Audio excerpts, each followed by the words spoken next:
유기농 사기 아니냐, 밤에 약치는 거 다 안다, 진짜 유기농 어딨냐 이런 분이 많은데 어떻게 생각하시나요?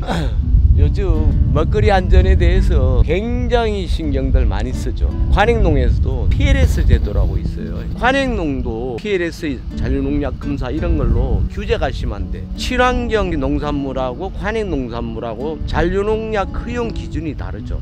0.000 뭐 몇 ppm 정도까지는 검출이 돼도 용인을 해주겠다, 이런 것이 관행농의 잔류농약 허용 기준이고, 유기농 같은 경우에는 그런 것들이 전혀 검출이 돼서는 안 돼. 분석하는 게 465가지인가, 저는 그 성분들이 뭔가도 몰라. 그런 물질들이 전혀 검출되지 않는 게 그게 유기농인데, 밤에 약을 쳐요? 유기농 하는 거 잔류농약 검사 엄청 해요. 봐요, 인증기관에서 하죠. 급식으로 들어간다고 하면 거기서 할 수도 있죠. 또 6개 소비자 모임에서도 할 수도 있죠. 한 살림에서 이렇게 또 해요.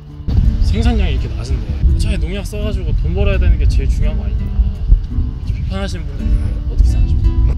이 사람이 살아가는 데 있어가지고 가치의 중심은 본인이 가지고 가는 거잖아요. 내가 배고프고 힘들다고 하더라도 나는 농약이 싫다, 나는 유기농이 좋다, 이것이 내가 가지는 행복이다, 이걸 돈하고 바꿔요? 내 행복을 이렇게 추구하겠다, 그렇게 생각합니다. 근데 유기농의 수확량이 어떻게 보면 또 관행농법이랑 비슷한 것들도 있잖아요. 그렇죠.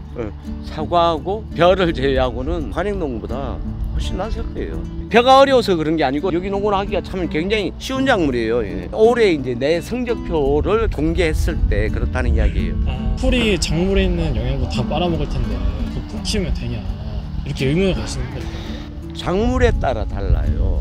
풀을 키우는 거는 토양의 지력 회복을 위해서, 경반층 해소를 위해서, 그때는 이렇게 풀을 키워야 돼요. 배추 같은 경우에는 벼룩벌레 같은 거, 이런 것들이 풀이 있으면 많이 달라들어요. 양분경합이나 병충해 때는 풀을 버리는데, 버리는 방법이 있어가지고 부직포를 깐다든지 메어준다든지 뽑아준다든지 베어준다든지 방법은 이게 다양하게 많아요. 근데 이게 재미있는 게 1, 2년 가는 그런 현상이 생길 수도 있는데, 그 이상 이게 시간이 지나가지고 땅이 좋아지다 보면 피해율이 현저하게 떨어지는 그런 것도 있고, 기본적으로는 풀이 잘 커야 이렇게 농사도 잘 돼요. 그 유기농 벌레를 배불리 먹이는 농법이라는 그런 비아냥도 있거든요.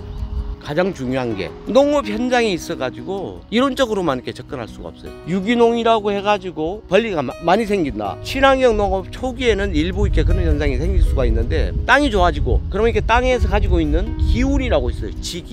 지기가 좋아지면 벌레들 함부로 못 와요. 벌레만 못 올 뿐만이 아니고 야생 짐승들도 함부로 못 와요. 이제 이거에 대해서 이거 과학적이냐 이렇게 비판하실 수도 있다고 생각하는데, 이제 과학에 대한 평가는 과학자들이 하죠. 그럼 내가 이렇게 물어볼게. 땅이 좋아지면 이렇게 지렁이가 많아지죠? 다 알고 있잖아요. 그러면 땅이 더 좋아지면 이렇게 지렁이가 더 많아져요? 거기에 대해서 이거는 박사님들도 함부로 대답하기 힘들어요. 유기농 같은 경우에 토양이 보통 한도를 정하면 6.5에서 한 7.2 정도 이렇게 나오거든요. 일반 사람들이 생각할 때는 지렁이가 바글바글해야 되고 두더지굴이 슝슝슝 나야 돼. 근데 두더지굴이 그렇게 안 보여요. 간혹 가다가 산 밑에 있는 사과밭 같은 경우에 나무 밑둥 주변에 지렁이 잡아먹으려고 와가지고 파고 그런 경우는 있어요. 그러면 걔들이 땅만 건드리지, 이렇게 또 사과는 안 건드려. 어떤 사람들은 막 거기에 나타나가지고 나무를 썰어뜨리고 사과 따먹는다고 그러는데, 안 그러는 거 이거는 어떻게 설명하냐고요. 그럼 이런 대답을 좀 누가 해줄 수 있는 사람이 있으면 좋겠어요. 갈변 그거 원래 자연적인 현상 아니냐, 갈변 없는 게 더 이상한 거 아니냐, 이렇게 의문 제기하십니다.